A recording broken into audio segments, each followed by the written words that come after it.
أما الفرقة الناجية أهل السنة والجماعة ولا ينطبق هذا الوصف أهل السنة والجماعة إلا على الفرقة السلفية. والحمد لله صلى الله وسلم على أشرف خلق الله محمد بن عبد الله عليه أفضل الصلاة وأزكى التسليم وعلى آله وصحبه ومن والاه وبعد. എവിടെ നമ്മൾ അവസാനിച്ചു?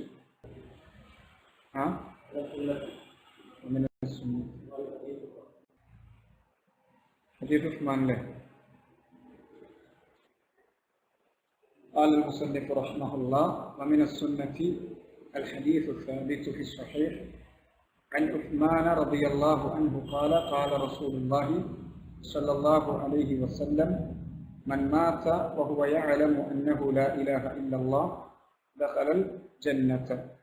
എന്താണ് വമിന സുന്ന? അസുന്ന എന്നുള്ളത് എന്താണ്? ഫിൽ ലുഗത്തി അത്വരീഖത്തു വഫിൽ ഇസ്തിലാഹ് മാ സബത അൻ നബി സല്ലല്ലാഹു അലൈഹി വസല്ലം മിൻ അഖ്വാലിഹി വഅഫ്ആലിഹി വതഖ്രീറാത്തിഹി വസാദു സിയാദ ايش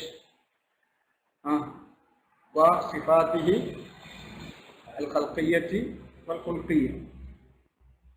والحديث ما روي أو ما نقل عن النبي صلى الله عليه وسلم من أقواله وأفعاله وتقريراته.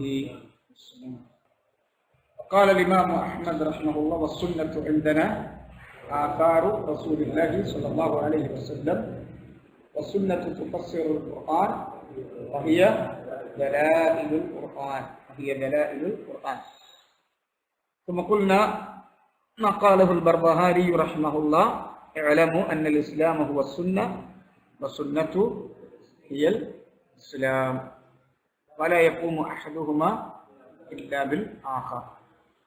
ഇത്രയാണ് നമ്മൾ കഴിഞ്ഞ ക്ലാസ്സിൽ പറഞ്ഞത്. ഇനി നമ്മൾ മുസന്നഫിന്റെ വാക്കിലേക്ക് തിരിച്ചു വരാം. വമിന സുന്നത്തി അൽ ഹദീസു അസ്സാബിസു. ഹദീസ് എന്താണെന്ന് നമ്മൾ മനസ്സിലാക്കി. ഹദീസും ഖബറും പിന്നെ അത്തറും, 3 വാക്കുകളാണ് സാധാരണ ഇസ്തിലാഹിൽ ഉപയോഗിക്കുക. അങ്ങനെ പറയുമ്പോൾ ഹദീസ് എന്നുള്ളത് നബിയിലേക്ക് ചേർത്തു, അസർ എന്നുള്ളത് സ്വഹാബത്ത് മുതൽ ഇങ്ങോട്ടുള്ള ആളുകളിലേക്ക് ചേർത്തു, ഖബർ എന്നുള്ളത് കുറച്ചുകൂടി ആമായി എല്ലാ വാർത്തകളും ചരിത്രങ്ങളും അതിനൊക്കെ അഖ്ബാർ എന്ന് പറയും. അപ്പൊ നബിയുടെ ഹദീസിനാണ് ഹദീസ്, നബിയുടെ സുന്നത്ത് റിവായത്ത് ചെയ്യുന്നതിനാണ് ഹദീസ് എന്ന് സാങ്കേതികമായി ഇവിടെ പറയാം. والمراد بالحديث هنا ما روي عن النبي صلى الله عليه وسلم من أقواله وأفعاله وتقريراته. രണ്ടാമത് ഇവിടെ മുസന്നിഫ് റഹ്മഹുല്ലാഹ് ആ ഹദീസ് എന്നുള്ളതിന് ഒരു സിഫത്ത് കൊടുത്തു, ഒരു നഅത്ത് കൊടുത്തു. എന്താണ്? അസ്സാബിതു. അൽ ഹദീസു അസ്സാബിതു. സാബിത്ത് എന്ന് പറഞ്ഞാൽ സബത യസ്ബുതു. സാബിത്ത്, സാബിത്ത് എന്ന് പറഞ്ഞാൽ ആ വാക്കിന്റെ അർത്ഥം ഉറച്ചത് എന്നാണ്.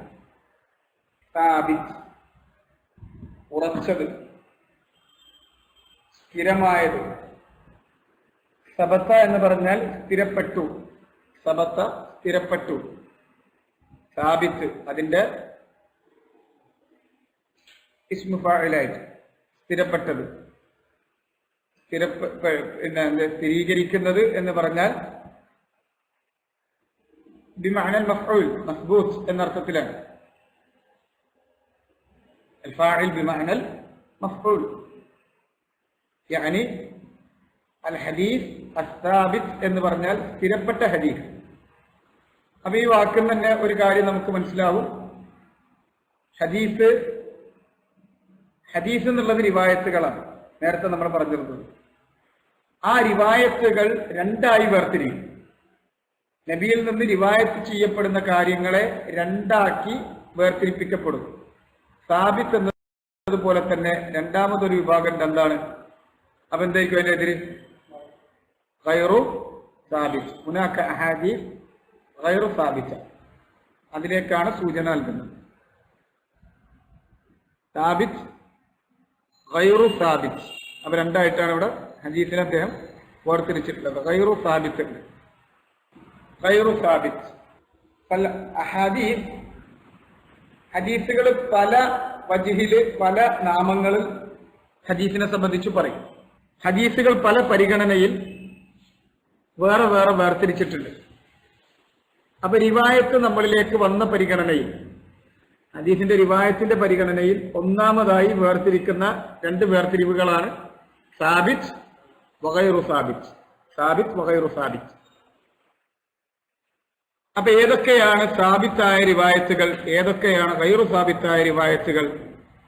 സാബിത്തായ റിവായത്തുകൾക്ക് നമുക്ക് വേണമെങ്കിൽ പറയാം, സാബിത്തായ റിവായത്തുകൾക്ക് ഉദാഹരണമാണ്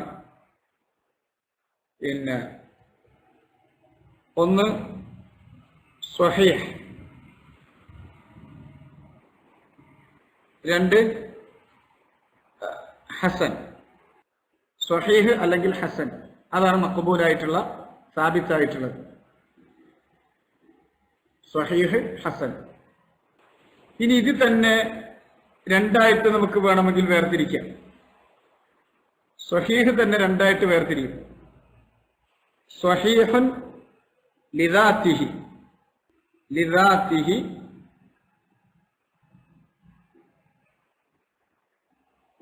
സ്വഹീഹുൻ ലിഗൈരിഹി. സ്വഹീഹുൻ ലിദാത്തിഹി, സ്വഹീഹുൻ ലിഗൈരിഹി. അതേപോലെ തന്നെ ഹസനും വേർതിരിയും. അപ്പൊ എന്തായിരിക്കും? ഹസനുൽ ലിദാത്തിഹി, ഹസനുൽ ലിഗൈരിഹി. സ്വഹീഹ് രണ്ടായി വേർതിരിയും, സ്വഹീഹുൽ ലിദാത്തിഹി, സ്വഹീഹുൽ ലിഗൈരിഹി. ഹസൻ രണ്ടായി വേർതിരിയും, ഹസനുൽ ലിദാത്തിഹി, ഹസനുൽ ലിഗൈരിഹി. ഈ നാലെണ്ണം, അപ്പൊ നാലായി. ഈ നാലും ഏതിൽ തന്നെ പെടുക? സാബിത്ത്. ഈ നാലും സാബിത്തിലാണ് പെടുക. തമ്മിൽ വ്യത്യാസമില്ല, നാലും സാബിത്താണ്. സാബിത്ത് എന്ന് പറഞ്ഞാൽ അതിന് വേറൊരു വാക്കിൽ പറഞ്ഞാൽ, വേറൊരു അർത്ഥത്തിൽ പറയും അതിന്. സാബിത്തിന് തന്നെ പറയുന്ന വാക്കാണ് മഖ്ബൂൽ. ഹദീസുൽ മഖ്ബൂൽ, സ്വീകാര്യമായത് എന്നാ പറയാം. സാബിത്ത് പറയാൻ കാരണം റിവായത്തിന്റെ അർത്ഥത്തിലാണ്. ദിറായത്ത് എന്ന അർത്ഥത്തിൽ അതിന് വാക്ക് പ്രയോഗിക്കുക മഖ്ബൂലാണ്. റിവായത്തും ദിറായത്തും രണ്ടും കൂടി. ഇതൊക്കെ ഒരു ചില സൂചനകള്, ചില എന്താ പറയാ, ഒരു ലൈറ്റിംഗ് മാത്രം, നിങ്ങൾക്ക് ചെറിയൊരു വെളിച്ചം മാത്രം നൽകി പോകുമ്പോൾ നമ്മൾ ചെയ്യണത്. സാബിത്ത് എന്ന വാക്ക് വരുമ്പോൾ അതിന്റെ അപ്പുറപ്പുറന്ന് മനസ്സിലാക്കി വെക്കൽ മാത്രം. ഇതിന്റെ വിശദാംശം കിടക്കുന്നത് വേറൊരു ഫന്നാണ്. വിശദമായി പഠിക്കേണ്ട ഒരു ഫന്ന് ഇതിലുണ്ട്. ഏതാണത്? മുസ്തലഹുൽ ഹദീസ് അല്ലെങ്കിൽ ഉസൂലുൽ ഹദീസ് എന്ന് പറയുന്നത് അതിനാണ്. മുസ്തലഹുൽ ഹദീസ്, ഉസൂലുൽ ഹദീസ് എന്ന് പറയുന്ന ഒരു ഫന്നുണ്ട്. അത് പഠിക്കുന്നതിലൂടെയാണ്, എന്തിനാണ് അത് പഠിക്കുന്നത്? റിവായത്തുകൾ എങ്ങനെയൊക്കെയാണ് വന്നിട്ടുള്ളത് എന്ന് മനസ്സിലാക്കാൻ. അത് പഠിക്കുന്ന ഒരാൾക്ക് നതീജ എന്താണ്? അതിന്റെ ഫലം എന്താണ്? ഉസൂൽ ഹദീസ് പഠിക്കുന്നതിന്റെ ഫലം, ഉസൂൽ ഹദീസ് പഠിക്കുന്നതിന്റെ ഫലം, നതീജ, അതുകൊണ്ടുണ്ടായിത്തീരേണ്ടത് എന്താണ്? ഒരു ഹദീസിനെ സംബന്ധിച്ച് വിധി പറയാം. ഇന്നത് മഖ്ബൂലാണ്, ഇന്നത് ഗൈറു മഖ്ബൂലാണ് എന്നൊരാൾക്ക് പറയാൻ കഴിയും. അതിന്റെ ടോപ്പിൽ ഏറ്റവും മിനിമത്തിൽ നമ്മൾ പഠിച്ചു പോയാൽ മഖ്ബൂലാണ് ഗൈറു മഖ്ബൂലാണെന്ന് ഉലമാക്കൾ പറഞ്ഞാൽ അതെങ്കിലും ബോധ്യപ്പെടും. ഉലമാക്കൾ പറഞ്ഞു തരുന്നതെങ്കിലും ബോധ്യപ്പെടാൻ കഴിയും. ഇന്നിപ്പോ അതും കൂടി ഇല്ല എന്നുള്ളതാണ്. അയിമത്ത് അത് പറഞ്ഞാൽ തന്നെ ബോധ്യപ്പെടാവുന്ന ഇൽമ് പോലും നഷ്ടപ്പെട്ടു പോയിരിക്കുന്നു. അതുകൊണ്ട് മുസ്തലഹ് വേറെ ഒരു ഘട്ടത്തുമ്പോൾ നമ്മൾ പഠിച്ചു പോകേണ്ട ഒരു കാര്യം. ഇന്ന് ദഅവത്ത് നടത്തുന്ന ദാഇമാർ എന്ന് പറയുന്നവരിൽ തന്നെ പിന്നെ പ്രഗത്ഭരായ, പ്രമുഖരായ, പ്രസിദ്ധരായ ആളുകളൊക്കെ സ്ഥിതി എന്ന് പറഞ്ഞാൽ നമ്മുടെ കേരളത്തിൽ ഈ മുസ്തലഹിന്റെ ABCD പോലും അറിയാണ്ട് ഹദീസിനെ സംബന്ധിച്ച് തോന്നിയതൊക്കെ വിളിച്ചു പറയാനുള്ളതാണ്. തോന്നിയതൊക്കെ വിളിച്ചു പറയും. ബുഖാരിനെ കുറിച്ച് പറയാൻ പറ്റാത്തത് പറയും, മുസ്ലിമിനെ കുറിച്ച് പറയാൻ പാടില്ലാത്തത് പറയും. ഉലമാക്കൾ എന്ത് ടേം ഉപയോഗിച്ചു എന്നുള്ളതിന്റെ ആ ഗൗരവം പോലും അവർക്കറിയില്ല. അതിനെങ്കിലും രക്ഷപ്പെടാൻ നമ്മൾ കുറച്ച് കാര്യങ്ങൾ മനസ്സിലാക്കി വെക്കല് നിർബന്ധമാണ്. അതൊരു ഘട്ടത്തുമ്പോൾ നിങ്ങൾ ഇൻഷാ അല്ലാഹ് ഉസൂലുൽ ഹദീസിന്റെ ഏറ്റവും ചുരുങ്ങിയ എന്തെങ്കിലുമൊക്കെ ഒന്ന് പഠിച്ചു വെക്കണം.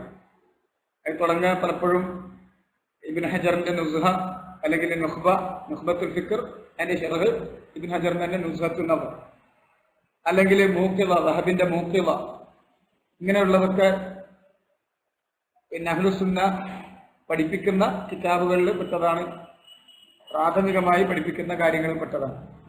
അപ്പൊ അസ്അലുല്ലാഹു തആല അൻ യസ്അല ലനാ വ ഇയ്യാകും അൽ മുദാക്കറ ഫീഹി ഇൻഷാ അല്ലാഹ്. അതിലൊരു കാര്യങ്ങൾ പഠിക്കാൻ വേണ്ടി അള്ളാഹു നമുക്ക് തൗഫീഖ് നൽകട്ടെ. മക്ബൂലാകുമ്പോൾ പിന്നെ അതിന് എതിരെന്തായിരിക്കും? ഗൈറു മക്ബൂൽ, മക്ബൂല് ഗൈറു മക്ബൂൽ. അപ്പൊ സാബിത്ത് ഇത്രയും ഇനം വരും. സ്വഹീഹ്, ആ സ്വഹീഹിൽ തന്നെ സ്വഹീഹുൻ ലിദാത്തിഹിണ്ട്, സ്വഹീഹുൻ ലിഗൈരിഹിണ്ട്. എങ്ങനെ സ്വഹീഹുൻ ലിഗൈരിഹി വരിക? സ്വഹീഹാകണമെങ്കിലുള്ള ഷർത്തുകൾ പൂർത്തീകരിക്കപ്പെടാത്ത ചെറിയ കുറവുകളുള്ള ഹസന്റെ ഗ്രേഡിലുള്ള ചില ഹദീസുകൾ ഉണ്ടാകും. അത് തുറുക്കുകൾ ജംഅ് ചെയ്ത് കഴിഞ്ഞാൽ ഒരു ത്വരീഖ് മറ്റൊരു ത്വരീഖിനെ ബലപ്പെടുത്തി, അപ്പൊ പരസ്പരമുള്ള അതിന്റെ തുറുക്കുകളും ശവാഹിദുകളും ഒക്കെ പരിശോധിക്കുമ്പോൾ ശരിക്കൊന്നുകൂടി ബലപ്പെട്ട് അതെന്തിലേക്ക് ഉയരും? സ്വഹീഹിലേക്ക് ഉയരും. അപ്പോൾ സ്വഹീഹുൻ ലിഗൈരിഹിയാണ്. ഹസൻ എന്നുള്ളത് സ്വഹീഹിന്റെ നേരെ താഴത്താണ്, നേരെ താഴത്താണ്. സ്വഹീഹിന്റെ എല്ലാ ശുറൂത്തുകളും പാലിക്കപ്പെട്ടിട്ടില്ല, ചെറിയ കുറവുകൾ ഉണ്ടാവും റാവിമാരിൽ. ഏതുപോലെന്ന് വെച്ചാൽ ഒരു റാവി ചിലപ്പോ സ്വദൂഖ് എന്നതിലായിരിക്കും. സ്വദൂഖ് എന്ന് പറഞ്ഞാൽ സ്വീകാര്യനാണ്, പക്ഷേ സിഖത്തുൻ സിഖത്തുൻ സബത്തുൻ എന്നൊക്കെ പറയുന്നതിനേക്കാൾ കുറവുണ്ട് സ്വദൂഖിന്. അപ്പൊ സ്വദൂഖായ റാവിയാണുള്ളതെങ്കിൽ അത് ഹസനിലേക്ക് പോയി. എന്നാൽ പല ത്വരീഖുകളിലൂടെ ഹദീസ് വന്നു, ആ സ്ഥാനത്ത് ബലപ്പെടുത്താവുന്ന പലരും വന്നു. അങ്ങനെ വരുമ്പോ ആ സ്വദൂഖായ ആ റാവിക്ക് പിന്നെയും ബലം കിട്ടി, അപ്പുറത്തുനിന്ന് വേറെ ബലം കിട്ടി. അങ്ങനെ ബലം വെച്ച് വരുമ്പോ ഹസൻ എന്നുള്ളത് സ്വഹീഹുൽ ലിഗൈരിഹിലേക്ക് ഉയരും. അതുപോലെ തന്നെ ഹസനുൽ ലിഗൈരിഹി എന്ന് പറയുന്നത് ശരിക്കൊറ്റ റിവായത്തെടുത്ത് നോക്കിയാൽ നമുക്ക് വേണമെങ്കിൽ ദഈഫ് എന്ന് വിധിക്കാൻ പറ്റുന്നതാണ്. ഹസൻ എന്ന് പോലും വിധിക്കാൻ പറ്റൂല, ദഈഫ് എന്ന് വിധിക്കാൻ പറ്റും. പക്ഷെ പല തുറുക്കുകളിലൂടെ അത് ബലപ്പെട്ട് വന്നിട്ടുണ്ടാകും. അങ്ങനെ തുറുക്കുകൾ ജംഅ് ചെയ്ത് കഴിയുമ്പോൾ അവിടെ ബലപ്പെട്ട് പിന്നെ അത് ഹസന്റെ ഗ്രേഡിലേക്ക് ഉയരും. അങ്ങനെയാണ് എന്ത് പറയാ? ഹസനുൽ ലിഗൈരിഹി എന്ന് പറയാം. ഇനി ഇത് തന്നെയും ബലത്തിന്റെ കാര്യത്തിൽ ഈ സ്വഹീഹായ അല്ലെങ്കിൽ ഹസനായ റിവായത്തുകൾ പരിശോധിച്ചു കഴിഞ്ഞാൽ പിന്നെ അത് റാവിമാരുടെ റിവായത്തിന്റെ ബലത്തിൽ അതിന്റെ ആളുകളെ പരിഗണിച്ചും ബലം പരിഗണിച്ചും രണ്ടായി വേർതിരിക്കും. അതാണ് മുത്തവാത്തിറും ആഹാദ്. മുത്തവാത്തിർ, ആഹാദ് അല്ലെങ്കിൽ ഖബർ വാഹിദ്. സ്വഹീഹ് തന്നെ രണ്ടായി തിരിയുന്നൊരു തിരിയലാണത്, മുത്തവാത്തിറും ആഹാദും. അതതിന്റെ ബലത്തിന്റെ കാര്യത്തിലാണ്.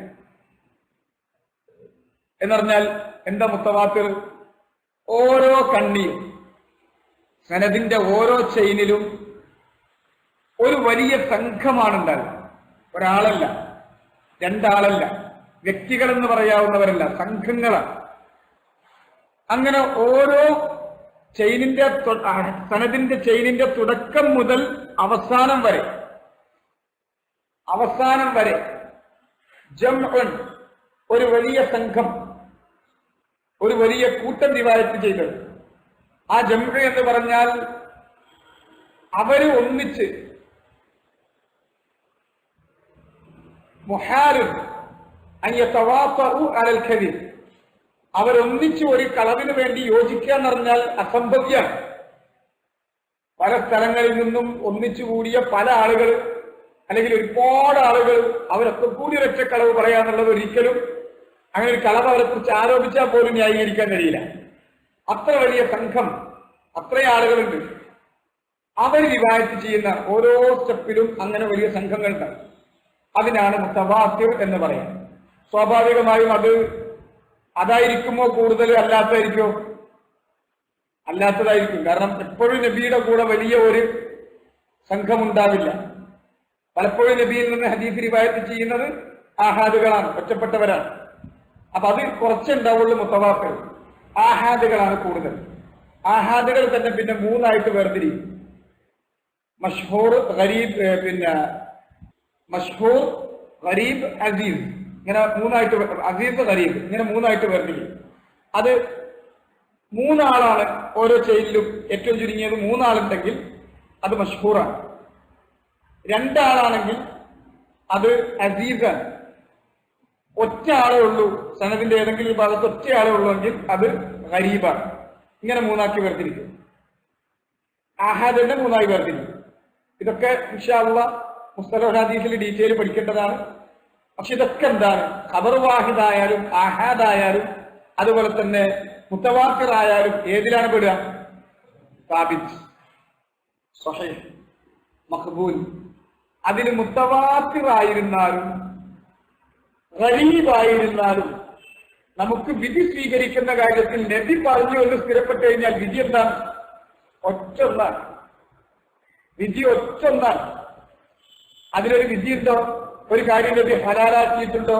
അത് മുത്തവാത്തിറായ റിവായത്തിലൂടെ വന്നാലും ആഹാദിൽ അതിൽ തന്നെ ഏറ്റവും ചുരുങ്ങിയ ഗരീബായ ഒരു റിവായത്തിലൂടെ വന്നാലും ബലം ഒന്ന് തന്നെയാണ്. അതിന് വ്യത്യാസമൊന്നുമില്ല. മനസ്സിലായല്ലോ? അപ്പോ ഹദീസ് സാബിത്താകണം, മഖ്ബൂലാകണം. ഇനി ഗൈറു സാബിത്തായത്, ഇത് സാബിത്തിന്റെ ഇനങ്ങളാണ് നമ്മളിപ്പോ പറഞ്ഞത്. ഇനി ഗൈറു സാബിത്തിന് ഇതുപോലെ ചില ഇനങ്ങളുണ്ട്. ഏതൊക്കെയാണത്? ഗൈറു സാബിത്തായിട്ടുള്ളതിൽ ഒന്നാമത്തേത് ലഈഫ്. മൊത്തത്തിൽ അതിനെ കുറിച്ച് പറയുക ലഈഫ് എന്നാണ്. സാബിത്ത് അല്ലെങ്കിൽ പിന്നെ ലഈഫ് എന്നാണ് പറയുക. ഗൈറു സാബിത്ത് എന്ന് പറഞ്ഞാൽ ലഈഫാണ്. പിന്നെ ആ കൂട്ടത്തിൽ തന്നെ ഒന്നുകൂടി പെടും. ഏതാണ്? മൗദൂഅ്. മൗദൂഅ് എന്ന് പറഞ്ഞാൽ കെട്ടിയുണ്ടാക്കപ്പെട്ടതാണ്. കെട്ടിയുണ്ടാക്കപ്പെട്ട ഹദീസാണ്. ഈ ലഈഫായിരുന്നാലും മൗദൂഅായിരുന്നാലും രണ്ടും ഗൈറു സാബിത്താണ്. നബിയിൽ സ്ഥിരപ്പെട്ടിട്ടില്ല. പക്ഷെ രണ്ടും തമ്മിൽ വ്യത്യാസമുണ്ട്. മൗദൂഅ് എന്ന് പറഞ്ഞാൽ പച്ച കെട്ടിയുണ്ടാക്കപ്പെട്ടതാണ്. ലഈഫ് എന്ന് പറഞ്ഞാൽ അതല്ല, സനദുണ്ട്. അതിന് സനദില് കളവ് പറയുന്ന അല്ലെങ്കിൽ മറവി സംഭവിക്കുന്ന ആളുകൾ ഉണ്ടാകാം, അല്ലെങ്കിൽ ദിയാനത്തിന് കുറവുള്ളവരുണ്ടാകാം, അതല്ലെങ്കിൽ ഷഫമിന് കുറവുള്ളവരുണ്ടാകാം. അതുകൊണ്ട് ലഈഫാണ്. ഈ ലഈഫ് തന്നെ പിന്നെ ഒന്ന് രണ്ട് ഗ്രേഡുകൾ കൂടിയുണ്ട്, അല്ലെങ്കിൽ രണ്ടാക്കി വേർതിരിക്കും. ഒന്ന് ലഈഫുൻ എന്ന് മാത്രം പറയാവുന്നത്, മറ്റൊന്ന് ശിദ്ദത്തുൻ ദുഅഫ്, ലഈഫുൻ ജിദ്ദ എന്ന് പറയും. വളരെ കഠിനമായ ദുഅഫുള്ളത്. അത് തമ്മിൽ വേർതിരിക്കുന്നത് എന്തിനാന്ന് വെച്ചാൽ ചെറിയ ദുഅഫുള്ളതാണെങ്കിൽ ഇസ്തിശ്ഹാദിനെങ്കിലും പറ്റും. ലഈഫുൻ ജിദ്ദൻ എന്ന് പറയുന്നത് ഇസ്തിശ്ഹാദിന് പോലും പറ്റാത്ത അവസ്ഥയിലെത്തും. മറ്റത് സഹീഹായ ഒന്നിനോട് ഇസ്തിശ്ഹാദിനെങ്കിലും പറ്റും. വളരെ വലിയ കള്ളന്മാരുള്ളതാണെങ്കിൽ പിന്നെ അത് ഒന്നിനും പറ്റൂല. ആ നിലക്ക് ഒഴിവാക്കും. മൗദൂഉം പച്ച കള്ളന്മാര് കെട്ടിയുണ്ടാക്കിയതാണ്. അതുകൊണ്ട് അത് നമ്മളതിന് ഉപയോഗിക്കൂല. ഇങ്ങനെയാണ് ഹദീസ് മൊത്തത്തിൽ വേർതിരിക്കുക. ഇവിടെ ഉദ്ധരിക്കുന്ന ഹദീസ് നമുക്ക് നബിയിൽ നിന്ന് ഉദ്ധരിക്കണമെങ്കിൽ ആദ്യം ഉറപ്പുവരുത്തണം. ഉദ്ധരിക്കുന്ന ഒരാൾ ഉറപ്പുവരുത്തേണ്ടത് അത് സാബിത്ത് ഔ ഗൈറു സാബിത്ത്. അതാണ് അമാനത്ത്. അതാണ് ഹദീസിന്റെ കാര്യത്തിലുള്ള അമാനത്ത്. കാരണം ഒരാള് നബിയിലേക്ക് ചേർത്ത് ഒരു വാക്ക് പറയണമെങ്കിൽ നബിയിൽ നിന്നത് സ്ഥിരപ്പെട്ടിരിക്കണം. അത് ഉറപ്പിക്കണം. നബിയിൽ നിന്ന് സ്ഥിരപ്പെട്ടിട്ടുണ്ടോ ഇല്ലേ എന്ന് ഉറപ്പിക്കണം. അല്ലാതെ ഹദീസാണ് എന്ന് കേൾക്കുന്നത് മുഴുവനും വിളിച്ചു പറയാൻ പറ്റുമോ? വിളിച്ചു പറഞ്ഞാൽ എന്തായിരിക്കും സ്ഥിതി? കഫാ ബിൽ മർഇ കദിബൻ അൻ യുഹദ്ദിസ ബികുല്ലി മാ സമിഅ. നബിയുടെ കാര്യത്തിലെന്ന് മാത്രമല്ല, ആരുടെ കാര്യത്തിലാണെങ്കിലും കോമൺ ആയിട്ട് നബി സല്ലല്ലാഹു അലൈഹി വസല്ലം പഠിപ്പിച്ചൊരു അദബാണ് വാക്കുകൾ ഉദ്ധരിക്കുന്ന കാര്യത്തിൽ. കഫാ ബിൽ മർഇ കദിബ, ഒരു മനുഷ്യൻ കള്ളനായി തീരാൻ മതിയാകും. അൻ യുഹദ്ദിസ ബികുല്ലി മാ സമിഅ, കേട്ടത് മുഴുവൻ വിളിച്ചു പറഞ്ഞെടുക്കുക എന്നുള്ളത്. കേട്ടത് മുഴുവൻ വിളിച്ചു പറഞ്ഞെടുക്കുക എന്നുള്ളത് അത് നബിയുടെ കാര്യത്തിലല്ല, അല്ലാത്തവരുടെ കാര്യത്തിൽ പോലും അങ്ങനെയാണ്. നബി സല്ലല്ലാഹു അലൈഹി വസല്ലമയുടെ കാര്യത്തിലാകുമ്പോൾ ഗൗരവം കുറച്ചുകൂടി കൂടി. ഒരാൾ കളവ് പറഞ്ഞു, വേറൊരാൾ പറയും ഞാൻ പറഞ്ഞില്ലല്ലോ, ഞാൻ പറഞ്ഞതല്ലല്ലോ, അത് മറ്റേയാൾ പറഞ്ഞല്ലേ, ഞാനത് ഉദ്ധരിക്കല്ലേ ചെയ്തിട്ടുള്ളൂ. ഉദ്ധരിക്കുന്നവന് ആദ്യം പറഞ്ഞവന്റെ അതേ ക്വാളിറ്റിയാണ്.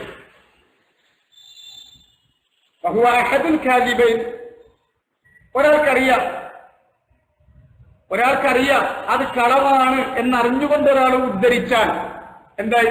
ബഹുവാഹദുൽ കാദിബൈൻ, രണ്ട് കള്ളന്മാരിൽ ഒരു കള്ളനാണ് അവൻ. ഇതാണ് നബി സല്ലല്ലാഹു അലൈഹി വസല്ലം പറഞ്ഞത്.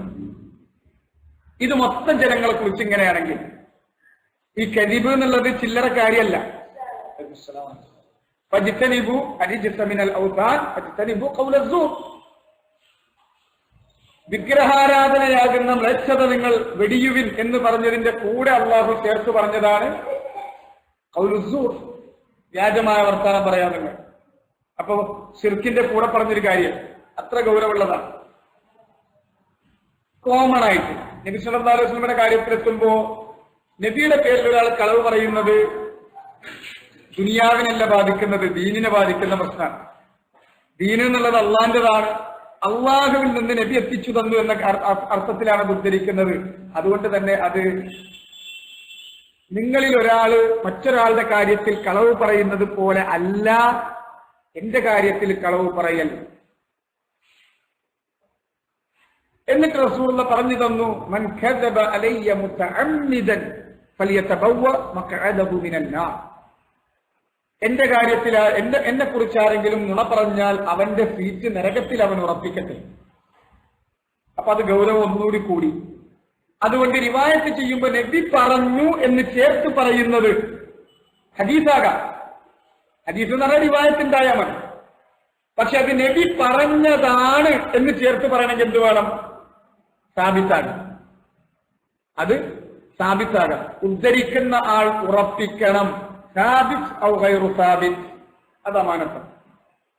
സാബിത്ത് അല്ലാത്തൊരു കാര്യം നബിയിലേക്ക് ചേർത്ത് പറയരുത്.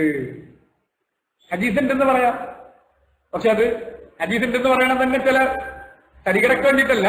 അത് ഹദീസുണ്ട്, ഹദീസുണ്ടെന്നല്ലേ ഞാൻ പറഞ്ഞിട്ടുള്ളൂ. സ്വഹീഹാണോ ദഈഫാണോ ഞാൻ പറഞ്ഞിട്ടില്ലല്ലോ എന്നല്ല. ആളുകൾ അതിന്ന് മനസ്സിലാക്കും, സ്വഹീഹാണെന്ന് മനസ്സിലാക്കുമെങ്കിൽ അവിടെ അമാനത്ത് തെറ്റിച്ചു. നേരെ മറിച്ചവിടെ പറയും, ഉദ്ധരിക്കും എന്നിട്ട് പറയും ദഈഫാണ് എന്ന് പറഞ്ഞാൽ അമാനത്ത് അയാൾ നിർവഹിച്ചു. ഇതാണ് ഉലമാക്കൾ ചെയ്തിട്ടുള്ള രീതി. ഇപ്പോ നമ്മൾ വിചാരിക്കും അങ്ങനെയാണെങ്കിൽ ഇപ്പോ തിർമിദിന്റെ സുനന്, അബൂദാവൂദിന്റെ സുനന്, ബുഖാരി മുസ്ലിം ഒഴിച്ചു നിർത്തിയിട്ട് മറ്റുള്ള ഗ്രന്ഥങ്ങളൊക്കെ ഒന്ന് ആലോചിച്ചു നോക്കി. അപ്പൊ അതിൽ ദഈഫായതൊക്കെ ഇവരെങ്ങനെ ഉദ്ധരിച്ചു? അപ്പൊ അവർ നബിയുടെ പേരിൽ കളവ് പറഞ്ഞില്ലേ? ഇല്ല. എന്താ വ്യത്യാസം? അവര് സനദുദ്ധരിച്ചു. സനദുദ്ധരിച്ചിട്ട് ഇന്നാൾ ഇങ്ങനെ പറഞ്ഞു തന്നിട്ടുണ്ട്. പരിശോധിക്കേണ്ട ഉത്തരവാദിത്വം ആർക്ക് വിട്ടിട്ടുണ്ട്? പിൻഗാമികൾക്ക് വിട്ടിട്ടുണ്ട്. സനദുദ്ധരിച്ച് അവർ പറയുമ്പോൾ അവിടെ അമാനത്ത് അവർ നിർവഹിച്ചു. ഈ സനദിലാണ് ഇത് വന്നിട്ടുള്ളത്. അമാനത്ത് നിർവഹിച്ചിട്ടുണ്ട്. അതുകൊണ്ട് സാബിത്താണോ ഗൈറു സാബിത്താണോ എന്ന് ഉറപ്പിച്ചിട്ട് വേണം അത് പറയാൻ, നബിയിലേക്ക് ചേർത്ത് പറയാം. സാബിത്തായത് മാത്രം നബിയിലേക്ക് ചേർത്ത് പറയാവൂ. അതിലേക്കുള്ള വലിയൊരു സൂചനയാണ് ഈ ഒറ്റ വാക്കിലൂടെ ഇവിടെ മുസന്നിഫ് നമുക്ക് നൽകുന്നത്.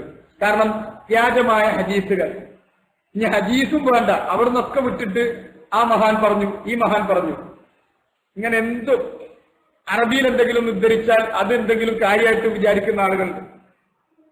അപ്പൊ ആളുകളെ തെറ്റിദ്ധരിപ്പിക്കുന്നത്, പണ്ഡിതന്മാരെന്ന് പറയുന്ന ആളുകൾ തെറ്റിദ്ധരിപ്പിക്കുന്ന അവസ്ഥ വല്ലാതെ വ്യാപിച്ചത് കൊണ്ടാണ് ഹദീസാണെന്ന് മാത്രം പറഞ്ഞു നിർത്താതെ അൽ ഹദീസു അസ്സാബിത്ത് എന്ന് പറഞ്ഞു. അപ്പോ ഈ കാര്യത്തിൽ നമുക്ക് നമ്മളെ സംബന്ധിച്ചിടത്തോളം മുസ്തലഹുൽ ഹദീസ് പഠിച്ചവരായിരിക്കില്ല, റിജാലുകളെ കുറിച്ച് പരിശോധിക്കാൻ കഴിവുള്ളവരായിരിക്കില്ല. ഏറ്റവും ചുരുങ്ങിയത് ഉലമാക്കളെ ആ കാര്യത്തിൽ ഫോളോ ചെയ്യണം. ഇബ്നു ഹജർ, അല്ലാമത്തുൽ അൽബാനി, ഇങ്ങനെയുള്ള ആളുകൾ അതിൽ നമുക്ക് നമ്മുടെ ഒരുപാട് അധ്വാനം അവരെന്ത് ചെയ്തിട്ടുണ്ട്, നമുക്ക് മതിയാക്കി തന്നിട്ടുണ്ട്. അതുകൊണ്ട് അള്ളാഹിനോട് അത്തരം കാര്യങ്ങൾ നമ്മൾ പരിശോധിക്കുകയും പറയുകയും ചെയ്യുമ്പോൾ അവർക്ക് വേണ്ടി ദുആ ചെയ്യാം. ജസാഹുമുല്ലാഹു ഖൈറ. അവർ പറഞ്ഞത് മനസ്സിലാക്കാനുള്ളതെങ്കിലും ഇൽമു കിട്ടിയാൽ മതിയായിരുന്നു ആളുകൾക്ക്. പലപ്പോഴും അവർ പറഞ്ഞത് പോലും മനസ്സിലാക്കാനുള്ള കഴിവില്ലാത്തത് കൊണ്ട് കണ്ട സ്വഹീഹ് ദഈഫാക്കി, ദഈഫ് സ്വഹീഹാക്കി എന്ന് ഇവിടെയുള്ള ചില വില്ലന്മാർ വിളിച്ചു പറയും. അൽബാന്റെ പണി ദഈഫൊക്കെ സ്വഹീഹാക്കലാണ്, അല്ലെങ്കിൽ സ്വഹീഹാക്ക ദഈഫാക്കലാണ്. ഓന് വേറില്ല എന്നുള്ളത് മെല്ലെ പറഞ്ഞാൽ മതി. അതിന് പകരം ഇത് വിളിച്ചു പറയേണ്ടില്ലായിരുന്നു വിവരക്കേട്. അവർ പറഞ്ഞത് പരിശോധിക്കാനുള്ളത് പോലും മനസ്സിലാക്കാനുള്ളത് പോലുള്ള കഴിവില്ലാതെ പോയി എന്നുള്ളത്. അതുകൊണ്ട് ഹദീസിന്റെ കാര്യത്തിൽ നമുക്ക് പരിശോധിക്കാൻ ഒരു കാര്യമുണ്ട്. സാബിത്താണോ ഗൈറു സാബിത്താണോ അത് പരിശോധിച്ചിട്ട് വേണം. ഇൻഷാ അല്ലാഹ് ലിൽ ഹദീസ് ബഖിയ ഫഅക്തഫി ബിഹാദൽ ഖദർ വഅസ്അലുല്ലാഹ് ബിഅസ്മാഇഹിൽ ഹുസ്ന വസിഫാതിഹിൽ ഉലാ അൻ യജ്അലനാ ജമീഅൻ മിനൽ ഹുദാത്തിൽ മുഹ്തദീന ഗൈറ ضالين വലാ മുദല്ലിൻ. സല്ലല്ലാഹു വസല്ലം വബാറക അലാ നബിയിനാ മുഹമ്മദിൻ وعلى آله وصحبه أجمعين